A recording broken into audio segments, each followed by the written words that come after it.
जगत में प्रत्येक व्यक्ति को किसी ना किसी प्रकार की निर्बलता अवश्य होती है। जैसे कोई बहुत तेजी से दौड़ नहीं पाता तो कोई अधिक भार नहीं उठा पाता, कोई असाध्य रोग से पीड़ित रहता है तो कोई पढ़े हुए पाठों को स्मरण में नहीं रख पाता। ऐसे अनेकों उदाहरण और भी हैं।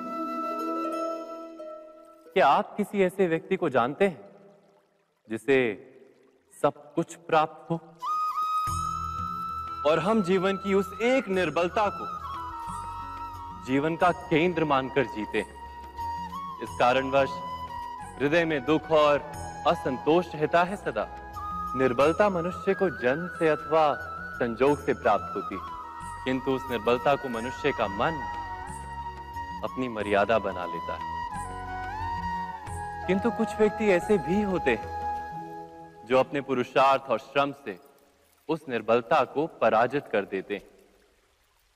क्या भेद है उनमें और अन्य लोगों में? क्या आपने कभी विचार किया है? सरल सा उत्तर है इसका। जो व्यक्ति निर्बलता से पराजित नहीं होता, जो पुरुषार्थ करने का साहस रखता है हृदय में, वो निर्बलता को पार कर जाता है। अर्थात निर्बलता अवश्य ईश्वर देता है, किंतु मर्यादा मनुष्य का मन ही निर्मित करता है। स्वयं विचार कीजिए।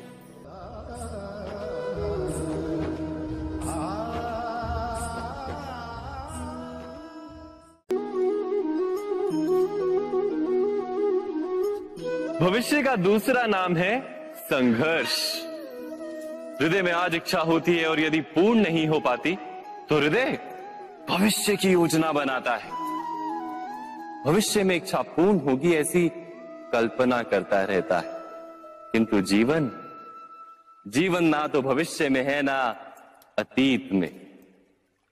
जीवन तो इस क्षण का नाम है, अर्थात इस क्षण का अनुभव ही जीवन का अनुभव है। पर हम ये जानते हुए भी इतना सा सत्य समझ नहीं पाते।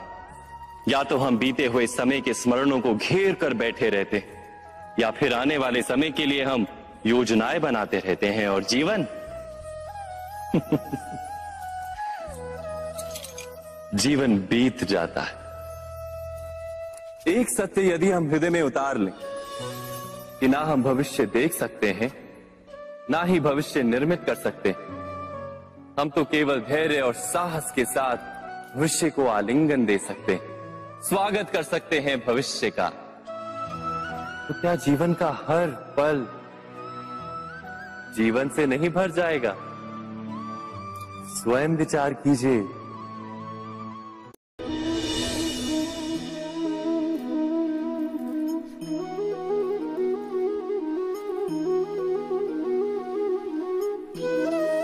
ज्ञान प्राप्ति सदा ही समर्पण से होती है, ये हम सब जानते हैं। किंतु समर्पण का वास्तविक महत्व क्या है? क्या हमने कभी विचार किया?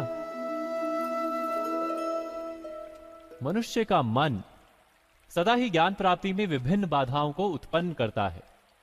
कभी किसी अन्य विद्यार्थी से ईर्ष्या हो जाती है, कभी पढ़ाए हुए पाठों पर संदेह जन्मता है और कभी गुरु द्वारा दिया गया दंड मन को अहंकार से भर देता है। नहीं, क्या ऐसा नहीं होता?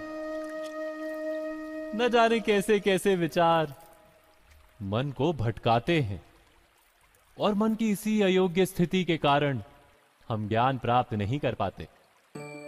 मन की योग्य स्थिति केवल समर्पण से निर्मित होती है। समर्पण मनुष्य के अहंकार का नाश करता है। ईर्ष्या, महत्वाकांक्षा आदि भावनाओं को दूर कर हृदय को शांत करता है और मन को एकाग्र करता है। वास्तव में ईश्वर की सृष्टि में ना ज्ञान की मर्यादा है, ना ज्ञानियों की।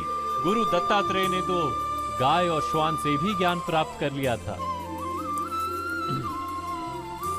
अर्थात विषय ब्रह्म ज्ञान का हो या जीवन के ज्ञान का या गुरुकुल में प्राप्त होने वाले ज्ञान का, उसकी प्राप्ति के लिए गुरु से अधिक महत्व है उस गुरु के प्रति हमारा समर्पण।